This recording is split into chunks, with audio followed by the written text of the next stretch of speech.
I will say that what I wasn't prepared for was the emotional and mental toll that the hike took.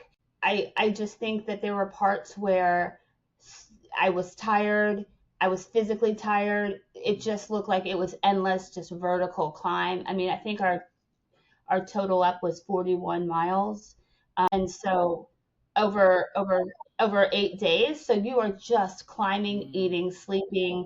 We had to sleep in our sleeping bags with no heat. And the higher you got, I mean, it was fine in the sleeping bags, but then you had to get out and you were cold and there was, you didn't shower. So, and then you just get tired and then the altitude gets thinner. And so your mind, I mean, there's one day I broke down in tears. I just could not stop crying. Goes crazy. Yeah. Sure. But it was mentally because I thought I can't quit because that means one of the porters has to come down with me, which means it leaves my group shorthanded.